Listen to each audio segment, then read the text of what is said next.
Hello everyone, जय जगन्नाथ। आपण मैंने भावुवे आज कौन जय जगन्नाथ जयकारा लगुच कारण आम पूरी बाहरीचु तो जय जगन्नाथ कहीकि ही बाहरिया ना। तो आम देखिपे समस्त सांगे बसी ट्रेन किसी लेडीज लोक बस सांगे टाइम स्पेंड हो गला। ये गोटे बुढ़ी माँ बस मो पाखे जी कि मो जेजेमा परी पूरा लगुले। मत बहुत भल लगे सांगे कथबार्ता होके केते टाइम पलैला जना पड़ानी। तो पुरी भी पाखे आसला। आम बर्तमान पुरी रे पहुँचलु। एबे जाऊचु समुद्र कूल को। आम प्रथमे समुद्र कूल को जीवु, आग टाइम स्पेंड करूँ, सेठी टिके मजा मस्ती करूँ, तापर मंदिर बाहरबू। आपण मैंने देखिपे समुद्र कूल आम पहुँची गलु। बर्तमान एथर बहुत खुशी लगिला समुद्र रे मुझे बेसी खुशी हो गली। देखिपे मोर बर्तमान 32 देखिपे आपण मैंने मुझे बेसी खुशी हो गली। मजा लगिला बहुत जोरे। आपर समुद्र कूल आम मंदिर बाहरलु गाधुआ पाधुआ करके ठाकुर दर्शन पाई। ठाकुर दर्शन कर सारिकी बाहर को आम आसिलु। आसला पर आम देखिलु कल कीर्तन कर सब संकीर्तन कर भगवान नाम नहीं भजन कर किसी लोक जाऊँ देखिपे आपण मैंने। तापर मैंने समस्ते जो मैंने सब आसलु से मैंने समस्ते महाप्रभु दर्शन करके पलैले। आम आम फैमिली रहिलु।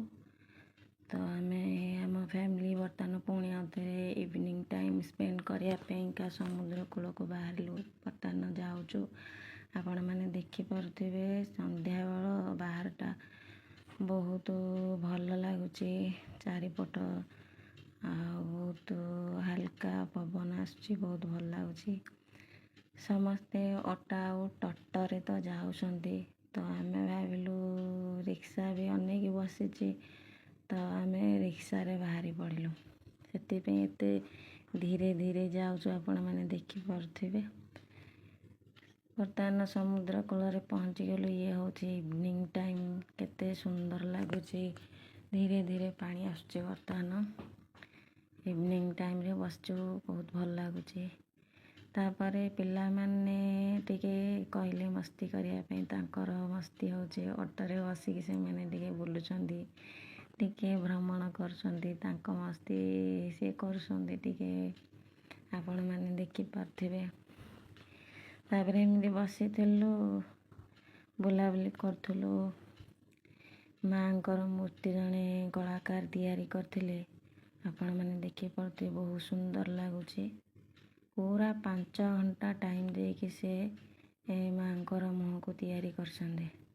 तापर जड़े जगन्नाथ मूर्ति तैयारी करथिले कि कौन, तांकर फाळे हाथ नहीं, समुद्र ढेउरे भांगी जाइए। आपण मैंने देखि पारथिबे। तापर एमती बुलिकी बसिचु। गोटे कंकड़ा छोट छोट पूरा कंकड़ाटे आसला। ता सांगे बर्तमान आम टे मस्ती करछु, देखि पारथिबे आपण मैंने। तापर रातिर जो जोरे समुद्र ढेउ आसुथी देखि पारथिबे आपण मैंने। रातिर लहड़ी समुद्र कूलर ये टाइम रे आपण मैंने देखिले मजा जी लगे भय भी लगे। कारण समुद्र लहड़ीटा बहुत जोरे प्रबल मात्रा आसुला, देखिपे प्रमाणे। तापर आम टाइम स्पेंड कर सारिकी पुणी बड़ दांड को आसिलु। बड़ दांडे आम भाविलु प्रथमे लज करके रहियापेका, किंतु देखिलु जे लोक प्राय बाहर टाइम स्पेंड करुचंती, बसिचंती, से गोटे अलग प्रकार लगिला। तो आम आउ लज भड़ा नेलुनी। आम से टाइम स्पेंड कलु। अधा राति देखिली मो डाकिले सब अभड़ा खाइबा। सब सांग होइकी बसिलु। बहुत लोक बसिक अभड़ा खाइलु।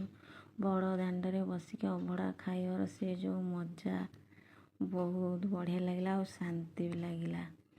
तापर खाई पीके आम 5टा राति कोणार्क बाहरिलु। ବର୍ତ୍ତମାନ ଆମେ କୋଣାର୍କରେ ପହଞ୍ଚିଲୁ।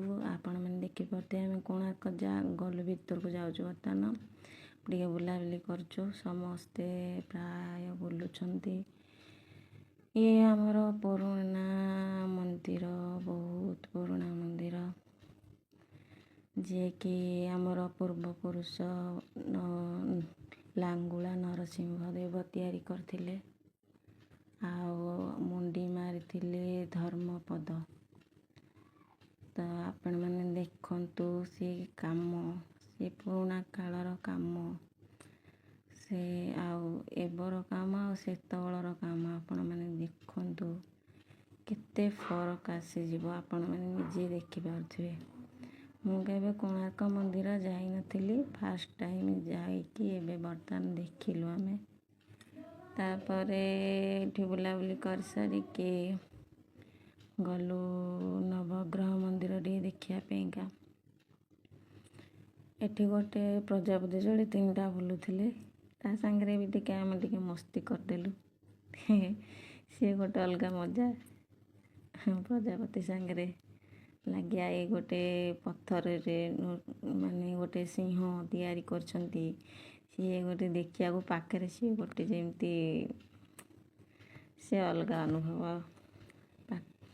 ଉପରଟା ଆପଣମାନେ ଦେଖିପାରୁଥିବେ, ପୁରୁଣା ମନ୍ଦିର ଯେହେତୁ ସେ ପାଖରେ ଠିଆ ହେଲେ ଅଲଗା ପ୍ରକାର ହିଁ ଲାଗୁଛି। ଚାରିପଟେ ସମସ୍ତେ ବୁଲୁଛନ୍ତି, ବହୁତ ଲୋକ ଆସିଛନ୍ତି ଦେଖିବା ପାଇଁ। ପ୍ରାୟ ଲୋକ ଆସିକି ଭିଡ଼ିଓ କରିକି ହିଁ ନେଇକି ଯାଉଛନ୍ତି। କିଏ ବ୍ଲଗ୍ କରୁଛନ୍ତି, କିଏ ଭିଡ଼ିଓ କରୁଛନ୍ତି, କିଏ ଫଟୋ ଉଠାଉଛନ୍ତି। ଚାଲିଛି ସବୁ ଲୋକଙ୍କର କାମ। ଆଉ ଯେ କାର୍ତ୍ତିକ ମାସ ତ ଭଲ ଲାଗୁଛି, ଆପଣମାନେ ଦେଖୁଥିବେ। ବାହାରଟା ଟିକେ ଦେଖି ଦିଅନ୍ତୁ କୋଣାର୍କ ମନ୍ଦିର। ଆଉ ଆମର ପିଲାମାନେ ଟିକେ ବାହାରେ ଟିକେ ମସ୍ତି କରିଦେଉଛନ୍ତି ଏଇଠି, ଆଉ ମଜା କରୁଛନ୍ତି ଟିକେ। ଆଉ ତାପରେ ଏଠି ବୁଲାବୁଲି କରିକି ଆମେ କୋଣାର୍କ ମନ୍ଦିରରୁ ବାହାରିକି ଯାଉଛୁ ବାହାରକୁ। ଏଣ୍ଟ୍ରି ରାସ୍ତା ଗୋଟେ ଆଉ ବାହାରକୁ ଯିବା ପାଇଁ ରାସ୍ତା ସେ ଗୋଟେ ଅଲଗା। ତ ବାହାରିକି ଯାଉଛୁ। ଆଉ ବର୍ତ୍ତମାନ ନବଗ୍ରହ ମନ୍ଦିରରେ ପହଞ୍ଚିଲୁ। ସେଠି ମହାପ୍ରଭୁଙ୍କୁ ଟିକେ ଦର୍ଶନ କଲୁ, ଦୀପ ଜାଳିଲୁ, ମୁଣ୍ଡିଆ ମାରିକି ପୁଣି ରିଟର୍ନ ଘରକୁ ଆସିଲୁ ବର୍ତ୍ତମାନ।